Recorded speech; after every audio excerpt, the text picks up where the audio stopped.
Hello viewers, तो आज मैं आपको बताने वाला हूँ ब्लैक ग्रेप्स के बारे में। तो ब्लैक ग्रेप्स हमने अपने छत पे लगाया था और अब इसमें से फ्रूट्स भी निकलने चालू हो गए हैं। तो आप देख सकते हैं कि मेरी मॉम जो है वो फ्रूट्स को कट कर रही है, इसमें फ्रूट्स आने लगे हैं। तो आप भी अपने छत पे ब्लैक ग्रेप्स को लगा सकते हैं। मैं ब्लैक ग्रेप्स के बारे में कुछ डिटेल इन्फॉर्मेशन आपको बताता हूँ। तो यूजुअली सबसे पहले जो हमें सबसे पहला क्वेश्चन जो हमारे दिमाग में आता है कि ब्लैक ग्रेप्स एक्चुअली ब्लैक क्यों होते हैं, बाकी ग्रेप्स की जगह की तरह ग्रीन क्यों नहीं होते हैं। तो कोई भी ग्रेप्स की जो कलर है वो उसके एक की एलिमेंट होता है जिसे हम रेस्वेरेट्रॉल बोलते हैं। तो रेस्वेरेट्रॉल के कारण इसकी कलर जो है वो ब्लैक हो जाती है। तो अगर रेस्वेरेट्रॉल की अमाउंट अगर ज़्यादा है तो ब्लैक होगा और अगर कम है तो ग्रीन होगा। और वीडियो को आगे बढ़ाने से पहले मैं आपको इसके बेनिफिट्स के बारे में बताता हूँ। तो ब्लैक ग्रेप्स हमारे हार्ट के लिए बहुत ही अच्छा होता है और इससे हमारे बोन्स भी स्ट्रांग होते हैं। कैंसर रिस्क भी इसे खाने से कम होते हैं और हमारे डाइजेशन को भी ये इम्प्रूव करता है और हमारी कॉग्निशन को भी बढ़ाता है। कॉग्निशन कहने का मतलब लाइक हमारा जो थिंकिंग एबिलिटी है, रीजनिंग एबिलिटी है, उसको भी ये बढ़ाता है। और अगर इन्फ्लामेशन वगैरह है तो इन्फ्लामेशंस वगैरह को भी कम करता है। हमारे स्किन के लिए भी ये काफ़ी हेल्दी होता है और हमारे इम्यून सिस्टम को ये बूस्ट करता है।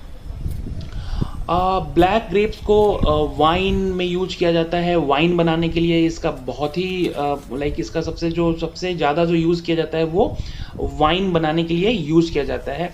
बाकी इसे जैम, जूस, जेली, विनेगर में भी इसकी यूज की जाती है। और इसे लगाने के लिए आपको एक बहुत ही अच्छे सॉइल की ज़रूरत है और एक अच्छा ड्रेनेज सिस्टम होना चाहिए और सॉइल जो है वो वेल ड्रेन्ड होना चाहिए।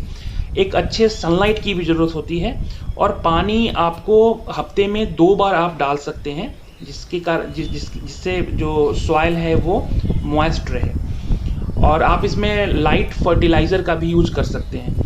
और जब भी आप पानी डालते हैं तो हमेशा रूट पे ही आप पानी डालें। इसका जो लीव्स है या जो इसके तने हैं उस पर आप पानी ना डालें।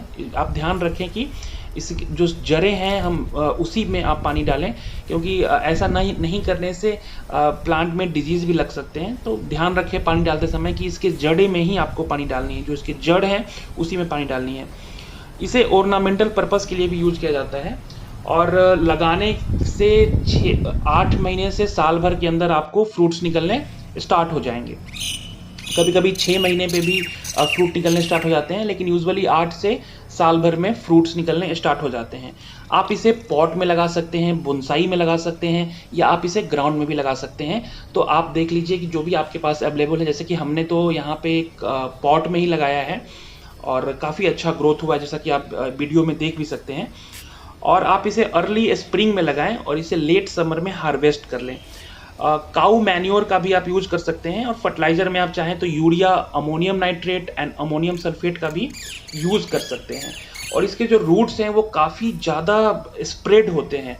तो इसके लिए जब भी आप ये ब्लैक ग्रेप्स लगाते हैं तो ये ध्यान में रखें कि आप एक अच्छा होल जो है आप एक डीप होल डिग करें, खोद के, और उसमें लगाएं ताकि प्लांट के पास एक अच्छा स्पेस हो अपने जड़ों को फैलाने के लिए। तो इसके साथ मैं और आपको आगे कुछ इन्फॉर्मेशन देना चाहता हूँ। लाइक सॉइल जब आप बनाते हैं तो उसमें आप कंपोस्ट का यूज़ कर सकते हैं, सैंड डाल सकते हैं, मैन्यूर डाल सकते हैं, थोड़ा बहुत लाइम और पिट मॉस भी डाल सकते हैं। और इसका जो बेस्ट टाइम लगाने का है वो है फरवरी मार्च, अगर आप नॉर्थ इंडिया में रहते हैं। और अगर आप पेनिनसुलर इंडिया में रहते हैं तो नवंबर से जनवरी के बीच में आप इसे लगा सकते हैं। अगर आपके सॉइल में मैग्नीशियम की डिफिशियंसी है, मैग्नीशियम की कमी है, तो आप एप्सम सॉल्ट का भी यूज कर सकते हैं। और एनुअल प्रूनिंग, साल में एक बार इसे प्रूनिंग करना भी बहुत ज़रूरी है। और जैसे कि अगर जब आप इस प्लांट को लगाते हैं तो लगाने के कुछ देर पहले 3 से 4 घंटे उसको पानी में सोक कर दें। और अगर कोई बहुत बड़ा अगर रूट है या रूट कोई ऐसा है जो काफ़ी बड़ा है, एक पर्टिकुलर रूट, तो उसे कट भी कर दें। और जैसे कि मैं पहले बताया हूँ कि एक गड्ढा लगाते हैं तो एक डीप गड्ढा लगाएं जिसका साइज़ थोड़ा अच्छा हो, जिसके कारण जैसा कि मैंने बताया आपको कि इसके जो रूट हैं वो काफ़ी स्प्रेड करते हैं, तो उसे स्प्रेड करने की जगह मिल सके। और जब आप लगा देंगे तो फिर सॉइल की मदद से आप अच्छी तरह से इसकी जो रूट्स है इसको अच्छी तरह से ढक दें।